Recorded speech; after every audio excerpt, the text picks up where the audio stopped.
Кыргыз Республикасынын президенти Садыр Жапаров Казакстан Республикасынын президенти Касым-Жомарт Токаев менен телефон аркылуу сүйлөштү. Сүйлөшүү учурунда президент Садыр Жапаров Касым-Жомарт Токаевди болуп өткөн президенттик шайлоодогу ишенимдүү жеңиши менен куттуктап, анын жеңиши казак элинин колдоосу менен ишениминин маанилүү көрсөткүчү экенин белгиледи. Шайлоонун жыйынтыгы Касым-Жомарт Токаевдин жаңы мамлекетти курууга, экономикалык өсүштү камсыз кылууга жана казак элинин бакубаттуулугун жогорулатууга багытталган саясий багытын колдоорун тастыктады. Садыр Жапаров Казакстандын президентине чың ден соолук, жооптуу мамлекеттик ишмердигинде мындан аркы ийгиликтерди. Ал эми боордош казак элине тынчтык, бакубатчылык жана гүлдөп өнүгүү каалады. Мындан тышкары өлкө лидерлери эки тараптуу кызматташтыктын мындан аркы келечегин, аймактык кызматташтык маселелерин, ошондой эле үстүбүздөгү жылдын 9 декабрына Бишкекте өткөрүү белгиленген Жогорку Евразиялык экономикалык кеңештин алдындагы жыйынына даярдыктарды талкуулашты.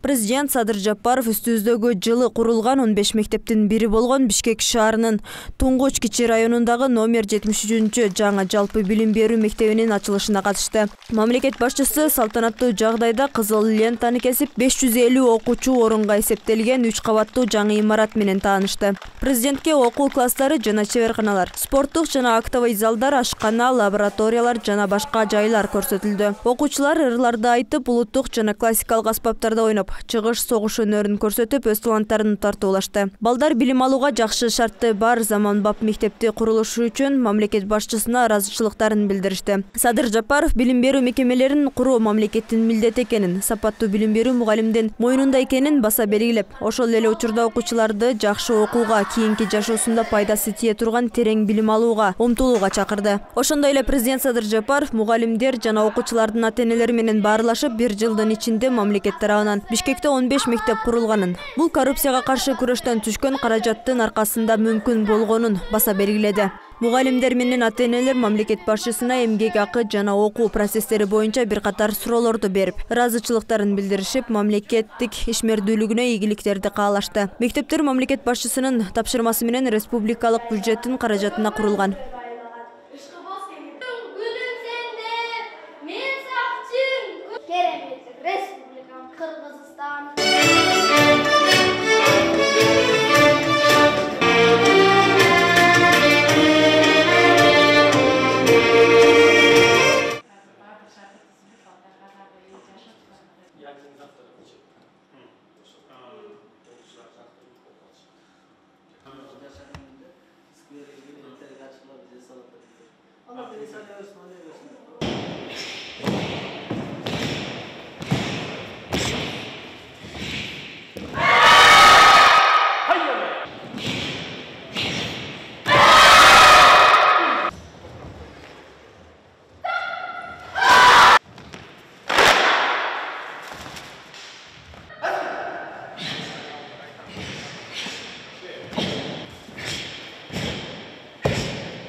Номер 100 орто мектеби 700 окуучулук орунга эсептелип 3 кабаттан турат.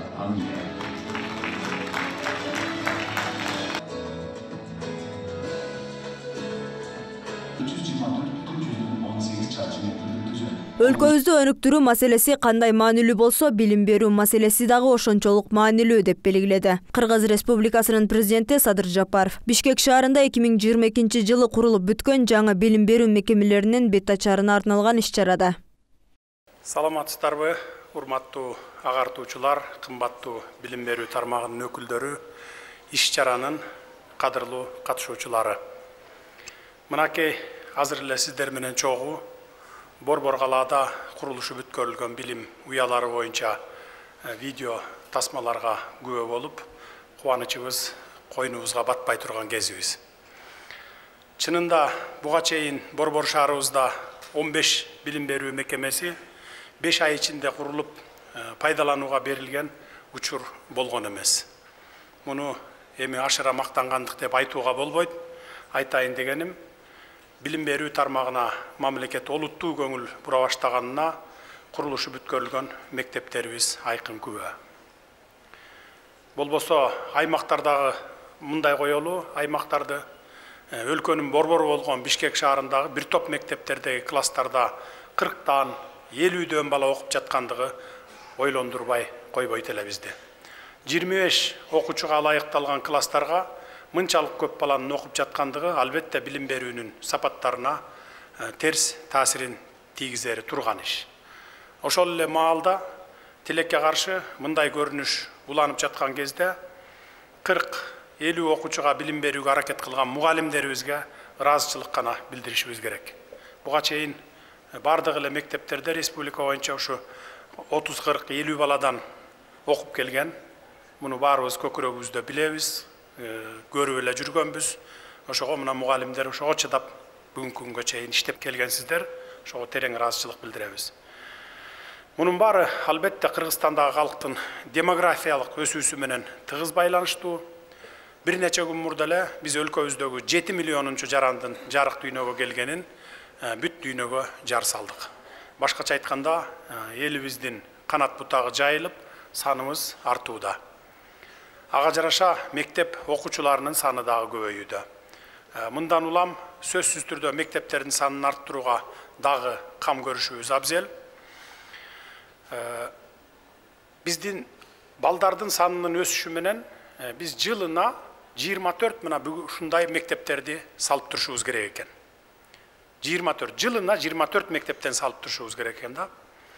Биз аны унутта калтырбайбыз. Ар дайым мамлекеттик пландоо дегенди эстен чыгарбашыбыз керек. Биз дагы мындан ары салабыз. Республика боюнча биз келген учурда 2 жыл мурун 240 айылда, 47 айылда мектептер жараксыз болчу. Анын баарын ошо 2 жылдан бери куруп бүтүп, бүгүн мына азыр эле мен санын алдым, 80ден ашык 87 мектеп калыптыр. Бая жараксыз окуганга болбойт деген мектептер. Эми 60-70 жылкы салынган бойдон окуп келаткан мектептер. Аны дагы Кудай бурса аларды дагы алдыда келе жаткан бир 2-3 жылдын ичинде толук салып бүтүп, ушу мектеп анан бала бакча проблемасын чечебиз. Тура бул 15 билим берүү мекемесин куруп, колдонууга берүү менен эле класс жетишсиздигин толугу менен чечип салдык дегенден алыспыз. Бирок мындай иштер ар бир баланын татыктуу билим алуусун камсыз кылууга жасалган ыкчам аракет экенин эч ким танбаса керек. Өлкөбүздү өнүктүрүү маселеси кандай маанилүү болсо, өлкөнү өнүктүрүүгө жасалган аракеттердин сап башында турган билим берүү маселеси да ошончолук маанилүү, ошончолук зарыл маселе. Учурда бүткүл дүйнө жүзү, анын ичинде Кыргызстандагы заманбап чакырыктар менен коркунучтарга туш болуп жатат. Алардын бардыгын билимдүү коомчулук менен гана жеңип чыгууга болорун дүйнөлүк окумуштуулар айтып дагы, эскертип дагы келатышат. Билимдүү коомчулук гана өлкөнүн тынчтыгы менен туруктуулугунун, экономикалык өнүгүүнүн жана жаратылышты коргоонун негизи болуп бере алат.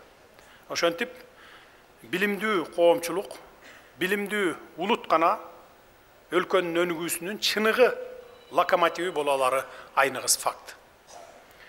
Мына ушундай өлкөбүздү өнүктүрүүдө билим берүүнүн орду канчалык зарыл экени айкын болуп турган шартта биз жигердүү аракеттерди көрүү менен бирге билим берүүнүн сапатын көтөрүүгө, бул тармакты жетиштүү каржылоодагы өзгөчө көңүл бурабыз каржылоого.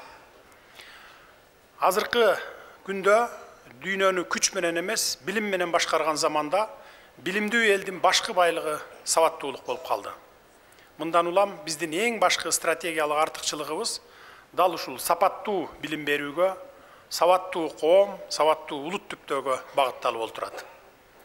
Билим берүү тармагын каржылоодо мамлекеттик чыгымдар тынымсыз өсүп келе жатканын жүргүзүлгөн анализдерден байкасаңыздар болот. Маселен, 2012 жылы билим берүү тармагына мамлекеттик бюджеттен эң көп деген суммада 21,7 миллиард сом каралган болсо, 2020 жылы бұл сумма 39,9 миллиард сомго өскөн. Мына дээрлик 2 эсеге өскөн да. 2022 жылға билим берүү тармагына кошумча 16 миллиард сом каралган. Мына быйыл 16 миллион сом кошумча бердик. Мен жогоруда белгилегенимдей, буга чейин Бишкек шаарында республикалык бюджеттен каражат каралып, 5 айдын ичинде 15 мектеп эч качан курулган эмес буга чейин. Мындай жетишкендиктерди эч тартынбастан эле аткаруу бийлигинин жана Бишкек шаардык мэринин мына ушул жерде отурат билим берүү жаатында жүргүзүп жаткан туура саясатынын натыйжасы деп айтууга болот.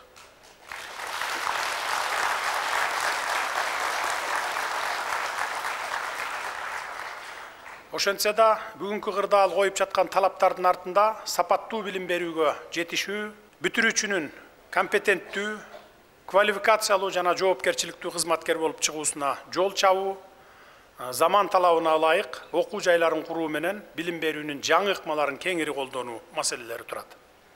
Ошентип быйыл заман талаптарын аңдай билип, күндүн күрөө тамырын кармай билип жаңы күч, жаңы дем, жаңы имараттар жана жаңы демилгелер менен билим берүү өнөктүгүнө кириштик. Дүйнө жүзүндө компьютердик технологиянын арааны жүрүп жаткан кезде биз жаңы мектептерди салуу менен бирге маалыматтык компьютердик технологияларды өздөштүрүүнү дагы катар алып кетишибиз кажет.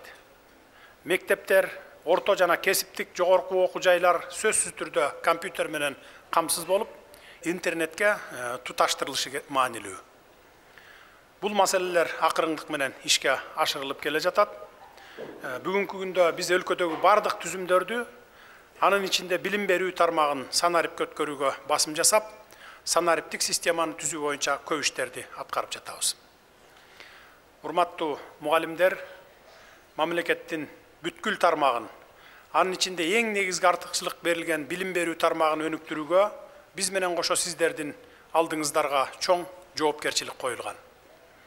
Сиздер келечек ээлерине терең билим жана татыктуу тарбия берип, андан кийин түрдүү кесиптерге үйрөтүп, кыргыз жараны катары калыптанышына, кесипкөй адис болушуна, элин жерин сүйгөн, ата энесин урматтаган, улуттук маданиятын, нарк насилин жана элдик көркөм мурастарын аздектеген адам болушуна түздөн түз себепкер боло турган ары ардактуу, ары түйшүктүү кесипти тандап алгансыздар. Мугалим мөмөлүү дарак деген накыл кептегидей, өлкөбүздө кайсы гана тармакта болбосун, албан ийгиликтерге жетишкен эр азаматтар чыкса, алар сиздердин мөмөңүздөр экенин, эң ири андай жакшы саамалыктарга сиздердин эмгегиңиздер түрткү болгонун баарыбыз билебиз. Ар бир баланын пайдубалын түптөп, турмуш сапарына чыгарган мына сиздерсиздер. Мына ушундай өлкө келечегин аныктоодо маанилүү ролду ойногон мугалимдер коомчулугунун жемиши көзгө дароо эле илине койбойт. Ага талбаган эмгек, тер төккөн мээнет жана убакыт талап кылынат. Дайыма изденүүнү, мезгил агымы менен бирге жүрүүнү, кыраакылыкты, көрөгөчтүктү, эң башкысы өлкө келечеги үчүн жоопкерчиликти талап кылат. Мына ушундай маанилүү кесип ээлерине бүгүнкү күндө биз ар тараптан колдоо көрсөтүүгө далалат кылып келебиз. Мунун эң алгачкы кадамы катары мугалимдердин мээнетин татыктуу баалоо иретиндеги айлык маяналардын көтөрүлүшү болсо, андан кийинки кадамдар бүгүнкү жакшы саамалык катары мектептердин курулушу болуп отурат. Ошондой эле дүйнө жүзүндөгү алдыңкы окуу жайларында окууга түрткү бере тургандай кылып, билим берүү системасында бир топ реформаларды жүргүзүүгө белсенип киришүүдөбүз. Кадырлуу эже агайлар, Кыргызстандын жаркын келечегине даңгыр жол салуу сиздердин колуңуздарда. Элибиздин өнүккөн Кыргызстанды көрүү насиби дагы сиздерден түздөн түз көз каранды. Келечек муундарыбызга татыктуу тарбия, терең билим берүү жоопкерчилигин аласыздар деп бекем ишенем. Биз өлкө жетекчилиги сиздер менен биргеликте гана билим берүү тармагында олуттуу ийгиликтерди жарата алабыз. Билеги күчтүү бирди жыгат, билими күчтүү миңди жыгат деп накыл кепте айтылгандай, билим аркылуу гана бийиктиктерди багынталабыз. Сиздер берген билим тарбия ар бир жетектеген жеткинчектин жүрөгүндө түнөк таап, Кыргызстаныбызды ар тараптан өнүктүргөн уул кыздарыбыздын аздектеген агай эжейлеринен боло аласыздар деп абдан үмүттөнөмүн. Сиздерге кажыбас кайрат, бекем ден соолук, иштериңиздерге албан ийгиликтерди каалаймын. Дагы бир белгилей кетчү жагдай, өзүңүздөр күбө болгондой, заманбап бардык шарттар түзүлгөн жаңы мектептерди куруп, бизге тапшырган улуттук курулуш компанияларына терең ыраазычылык билдире кетейин. Ата журтубуздун келечек ээлерине кам көрүүдө, балдарыбыздын татыктуу билим алышына зор салымдарыңыздарды кошуп жатасыздар жана мындан ары дагы мындай иштерге жигердүү катышасыздар деген терең ишеничтемин. Сөзүмдүн аягында учур талабына ылайык курулган, жаркыраган жаңы мектептердин курулушун жүргүзгөн биздин улуттук Ак Бата, Рамзан, Капитал курулуш, Авангард стиль жана башка курулуш компанияларына дагы ыраазычылык билдиремин.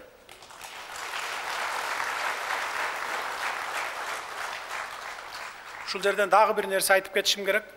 Буга чейин акыркы ушул 10 жылдан бери карай, 12 жылдан бери карай ар бир мектеп болобу, бала бакча болобу, ар бир квадрат метрин $850 салып келишкен экен. Мына материалдар экеси арзан кезинде. Азыр бүгүнкү күндө материалдар семент болобу, арматура болобу экесе кымбат.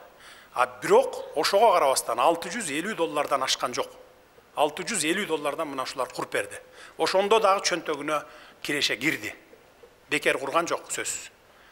Биз ушуну менен мына ушул мектептерден эле бир $100 миллион тегерегинде быйылкы жылы сактап калдык да. А эгерде акыркы 10 жылда ала турган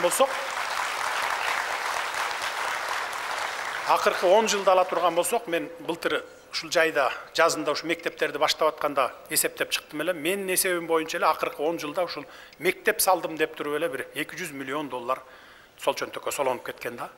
Бул ошо $650 бардык парталары менен, оборудованиясы менен, жанагындай тикмечи машинкалары менен, жана балдарга үйрөтө турган бир кесип алып чыга турган бир станокторду коюп берүүсү менен бардыгы менен алганда ошо $650 айланды. Колдонууга берилген билим уяларыбыз ак жолтой болуп, бул жайлардан Кыргызстандын керегине жараган эр азаматтар көп чыксын деп тилек кылалы. Бардыгыңыздарга чың ден соолук жана бакубат турмуш, чыгармачылык ийгиликтерди каалаймын. Жараткан баарыбызды колдосун. Президент Садыр Жапаров Бишкек шаарында 2022 жылдын 5 ай ичинде 15 жалпы билим берүү мекемеси менен бир бала бакча курган курулуш компанияларынын өкүлдөрүн сыйлады. Мамлекет башчысы сөз сүйлөп өлкөнүн азыркы жана келечектеги дүйнөдөгү ордун аныктай турган билим берүү системасын өнүктүрүүнүн чечүүчү ролун белгиледи.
Кыргыз Республикасынын президенти Садыр Жапаров көзөмөл органынын кызматкерлери Кыргыз Республикасынын прокуратура кызматкерлеринин күнү менен куттуктады. Урматтуу прокуратура органдарынын кызматкерлери жана кадырлуу ардагерлери. Сиздерди кесиптик майрамыңыздар Кыргыз Республикасынын прокуратура кызматкерлеринин күнү менен куттуктайм. Мамлекеттүүлүгүбүздүн ишенимдүү тиреги болгон прокуратура органы Кыргыз Республикасынын укуктук жана демократиялык мамлекет катары өнүгүүсүнө олуттуу салым кошо турган маанилүү орган болуп саналат. Өлкөбүздүн социалдык жана экономикалык жактан өнүгүүсү көбүн эсе прокуратура органдарынан көз каранды. Бирдиктүү борборлоштурулган система катары прокуратура органдары жарандарыбыздын укуктары менен эркиндиктерин коргоодо, конституциянын жана өлкө мыйзамдарынын жоболорунун так аткарылышын көзөмөлдөөдө маанилүү ролду ойнойт. Прокуратура тарабынан жүргүзүлүп жаткан коррупцияга каршы туруктуу күрөшүү жана жеке ишкерлердин укуктарын коргоого багытталган прокурордук көзөмөл элибиздин адилеттүүлүккө болгон ишенимин бекемдейт. Прокуратурасыз мыйзам үстөмдүгүн орнотуу мүмкүн эместигин баса белгилеп кетүү зарыл. Себеби прокуратура кызматкерлеринин талыкпаган эмгегинин арасында өлкөнүн бүтүндүгү жана анын туруктуулугу камсыз кылынаары бардыгыбызга маалым. Кыргыз Республикасынын прокуратурасы өлкөдөгү мыйзамдуулуктун кепилдиги, ошондуктан мыйзамдардын аткарылышы катуу көзөмөлдөнүп, ошол эле учурда адилеттүү да болууга тийиш. Кадырлуу прокуратура органдарынын ардагерлери, сиздерге өлкөдөгү мыйзамдуулукту жана тартипти бекемдөөгө кошкон салымыңыздар үчүн ыраазычылык билдирем. Топтогон мол тажрыйбаңыздар менен бөлүшүп, салт болуп калган жакшы саамалыктарды кийинки муундарга өткөрүп бересиздер деп ишенем. Урматтуу прокуратура органдарынын кызматкерлери жана ардагерлери, дагы бир жолу кесиптик майрамыңыздар менен куттуктайм. Кыргызстан элинин кызыкчылыгына, өлкөбүздүн өсүп өнүгүшүнө багытталган жооптуу ишиңиздерге көптөгөн ийгиликтерди жаратып, жаңы бийиктиктерди багынта беришиңиздерге тилектешмин. Сиздерге чын ден соолук, кажыбас кайрат, мекенибизге ак кызмат өтөөнү каалайм.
Президент Садыр Жапаров Армения Республикасына иш сапар менен келди. Мамлекет башчысынын учагы Звартноц эл аралык аэропортуна конду. Президент Садыр Жапаровду Армениянын вице-премьер-министри Гер Григорян тосуп алды. Аэропорттун флагштокторуна жамааттык коопсуздук келишими уюмунун мүчө мамлекеттеринин мамлекеттик желектери илинип, килем төшөлүп, ардак кароол тизилди.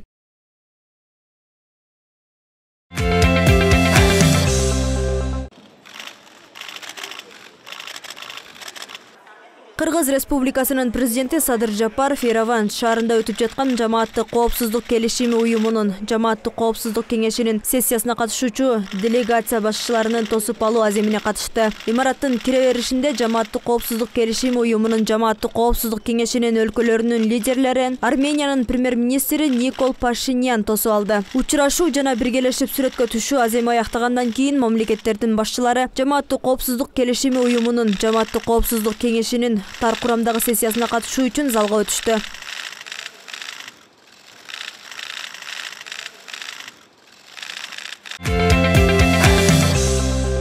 Саясий, экономикалык, маалыматтык, аскердик методдор менен каражаттардын кеңири спектрі колдонулуп жаткан глобалдык коопсуздук системасындагы татаал жана жалпы өзгөрүүлөрдүн мезгилинде өзгөрүлүп жаткан кырдаалга өз убагында жооп кайтарууну камсыз кылуу үчүн кызматташтыкты ыраттуу активдештирүү зарыл деп белгиледи Кыргыз Республикасынын президенти Садыр Жапаров.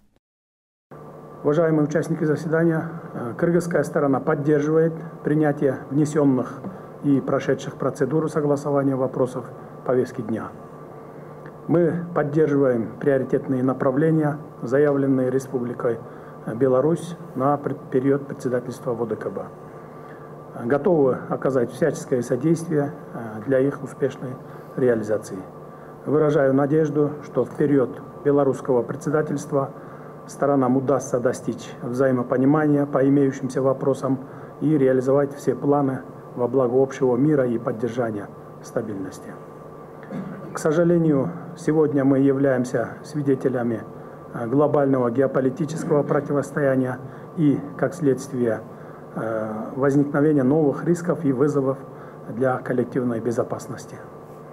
В период сложных и тотальных перемен в мировой системе безопасности, когда применяется широкий спектр политических, экономических, информационных, военных методов и средств, необходимо последовательно активизировать сотрудничество для обеспечения своевременного реагирования на меняющуюся ситуацию.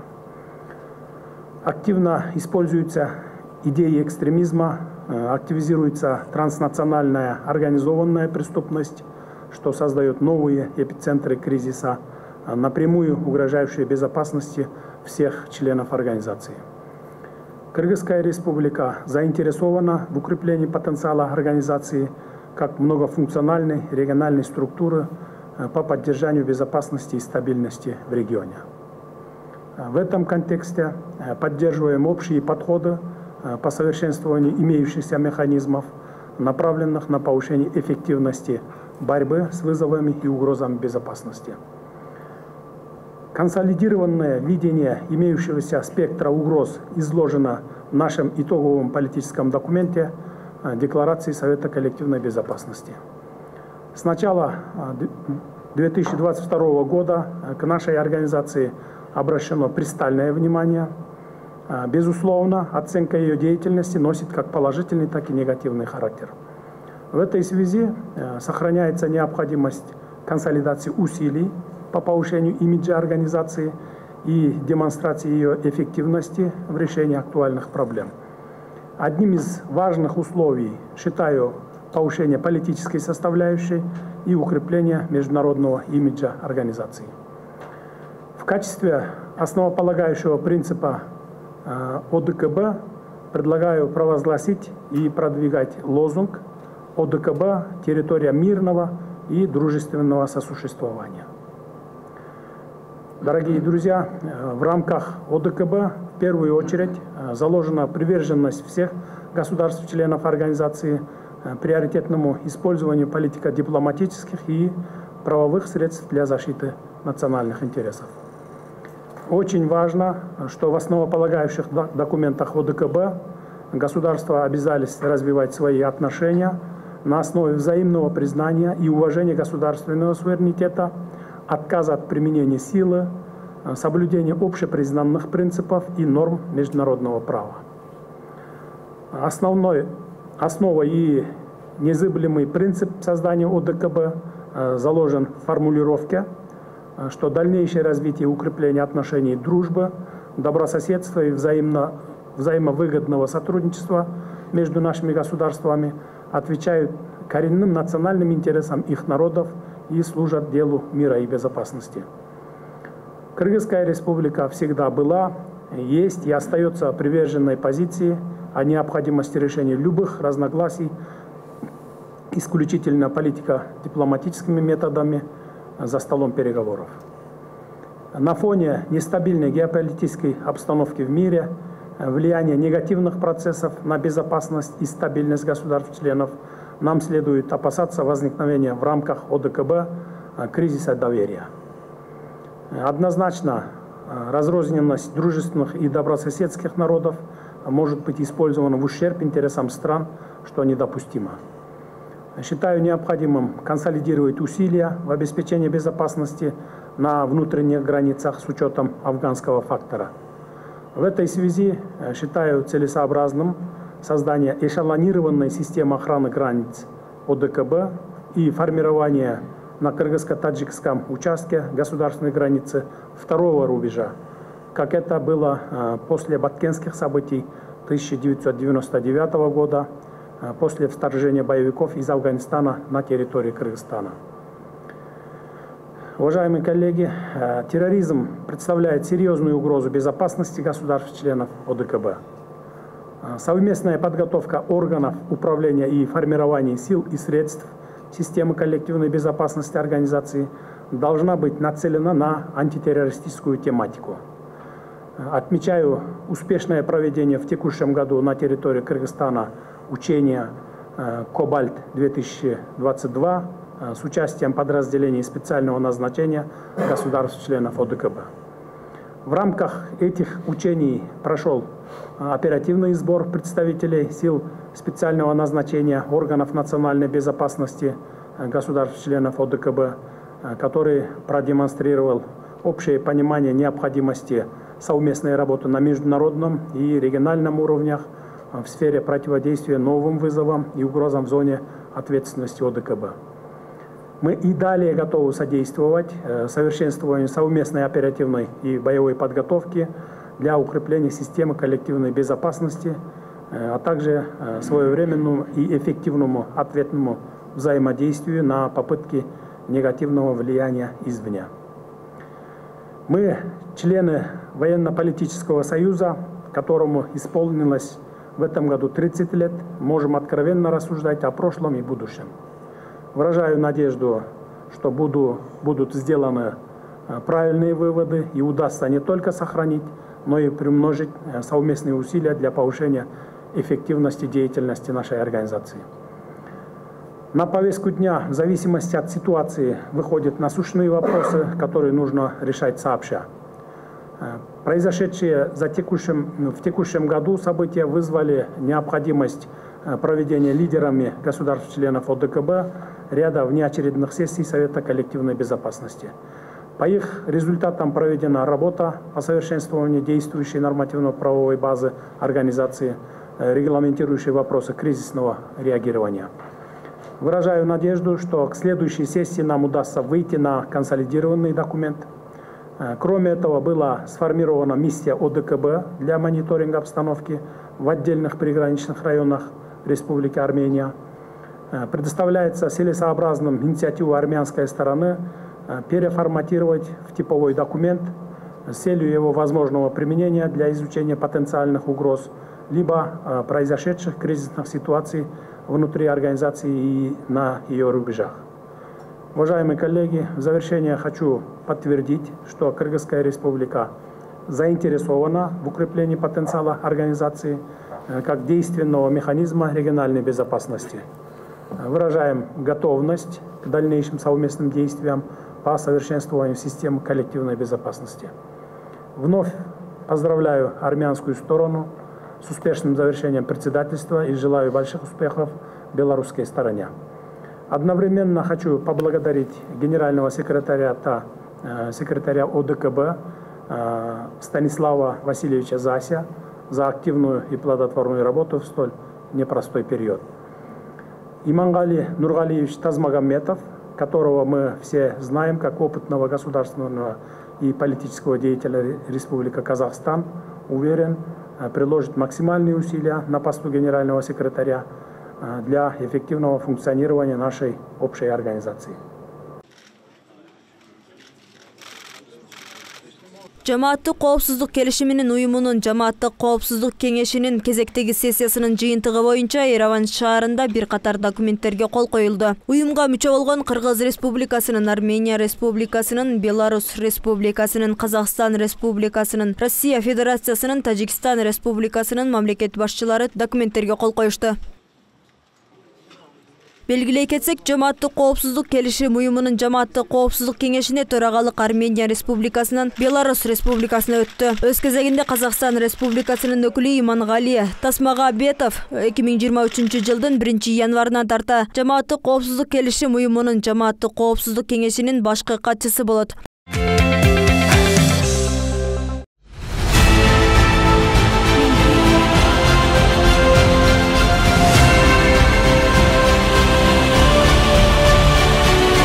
Президент Садыр Жапаров катышуусу менен Бишкекте 1-элдик курултай башталды.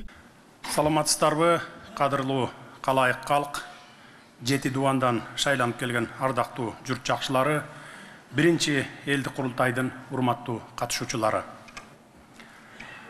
Байыркы карт тарыхтын бүктөмдөрүндө изи жаткан, Алтай менен Энесайдан Ала тоого чейинки узак жолду басып өткөн, даңазасы урпактарын сыймыкка бөлөгөн ата-бабаларыбыздын түп мүдөөсү, улуттун уркун кылымдарга улаган, түркүгү бекем мамлекет куруу болгондугун эс тутумубуздан чыгарбай, биз Манас атанын бүгүнкү урпактары ушундай ыйык ураандын жана келечек муун алдындагы улуу жоопкерчилигибизди сезип туюп, бүгүнкү улуу ишти баштап отурабыз.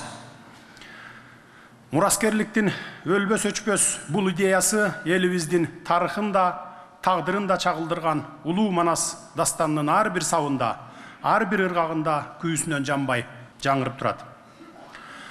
Ата-бабаларыбыз эл журтту башкаруунун өзөгүн биримдик жана калыстык бекем орноторун тааныган. Ошол бабалар доорунан мурасталган эл журтту башкаруунун ар адилеттүү, ар салттуу жана нарыктуу институту бул курултай. Бүгүнкү күнү курултай элибиздин тарыхый мурасына төп келген коомдук саясий институт катары жаңы конституциябыз аркылуу өз макамына ээ болду. Баш мыйзамдын талабын жана элдин тилегин эске алып, элдик курултай жөнүндө конституциялык мыйзамдын долбоорун жогорку кеңешке сунуштоо менен бирге 1-элдик курултайды чакыруу боюнча жарлыкты жарыялап, тарых алдындагы өз озуйпамды аткаруу мен үчүн чоң сыймык.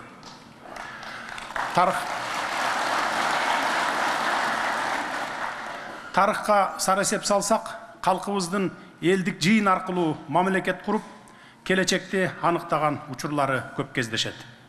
Маселен, биздин доорго чейинки 10-кылымда эле Кытай булактарында эскерилген кыргыздар, биздин доорго чейинки 3-кылымда хуннулар менен таймашкан мамлекетибиз, Барсбек Каган жана анын жолун жолдоочулар башында турган 840 жылдан тарта улуу кыргыз дөөлөтү атагына ээ болгон каганатыбыздан тартып, берегидеги Тагай би Мухаммед Кыргыздан Ормонхан Ниязбек уулунун тушундагы мамлекеттик түзүлүштөргө чейинки тажрыйбабыз биз сөз кылып жаткан элдик курултайдын айкын күбөсү. Байыркы көчмөн элдеринин жашоо турмушунда элдик курултай мамлекеттүүлүктү, мамлекеттик башкарууну аныктоо, мамлекеттин бүтүндүгүн камсыздоо менен феноменалдык деңгээлге көтөрүлгөн. Биздин ата-бабалар ушул курултай институт аркылуу эл менен бийликти байланыштырып, элди бийликтин чыныгы ээсине айланткан. Андыктан биз анын байыркы уңгусун бузбай, ошол эле маалда заман талабына ылайыктап, калкыбызды олуттуу чечимдерди кабыл алуу иштерине кеңири катыштырууну көздөп жатабыз. Бүгүнкү 1-элдик курултайыбыздагы элибиздин, мамлекетибиздин өсүп өнүгүүсүнүн жолдорун издеген, жалпы калк акылдашып кеңеше турган улуттук улуу жыйын десем жаңылышпаймын. Демек, элдик курултай институту кыргыз мамлекетин жана коомун чыңдоого, туруктуу өнүгүүсүн колдоого, жашоонун сапатын жакшыртууга, улуттук кызыкчылыктардын айланасында коомду бириктирүүгө көмөктөшөт деп ишенемин. Кыргызстан элин түзгөн коомчулуктун пикирлешүүсүн жүзөгө ашыруу максатын көздөгөн элдик курултай институту өтө орчундуу жана маанилүү мамлекеттик чечимдерди кабыл алууда кеңири коомчулуктун макулдашылган позициясын, чечимдерин карап, жаңы идеяларын өлкө жетекчилигине сунуштайт. Урматтуу 1-элдик курултайдын делегаттары, Конституциябызда Кыргыз Республикасынын президенти жыл сайын элдик курултай алдында өлкөдөгү жагдайдын абалы, ички жана тышкы саясаттын негизги багыттары жөнүндө жылдык кайрылуу жасайт деп белгиленген. Сиздерди 2 жылдан бери өлкө жетекчилиги тарабынан жасалып жаткан иштер тууралуу кең кесири маалыматты жогорудагы видео роликтен көрдүңүздөр. Эми аны улай олуттуу иш аракеттерибизге учкай токтолуп кетүүгө уруксат этиңиздер. Элдин турмушун жакшыртууга, мамлекетти өнүктүрүүгө багытталган ар бир кадам мамлекеттик бюджетке барып такалгандыктан биз бийликке келгенден тарта өлкө казынасынын каржысын көбөйтүүгө бар күчүбүздү, аракетибизди жумшап келебиз. Ошондуктан фискалдык саясатты күчөтүп, кирешелерди көбөйтүү мүмкүнчүлүктөрүн жолун издедик. Жыйынтыгында 2020 жылдагы консолидацияланган бюджеттин Иш-чара 2 күн 25-26 ноябрь болуп өттү. Ага өлкөнүн бардык облустарынан жана аймактарынан 1000ден ашуун делегат, ошондой эле жогорку кеңештин депутаттары, министрлер кабинетинин мүчөлөрү жана өлкөнүн мамлекеттик органдарынын жетекчилери катышат. Курултайдын жыйынтыгы боюнча 1-элдик курултайдын резолюциясы кабыл алынат. 1-элдик курултай УТРК республикалык, облустук телеканалдарда жана социалдык тармактарда, баракчаларда түз алып көрсөтүлдү.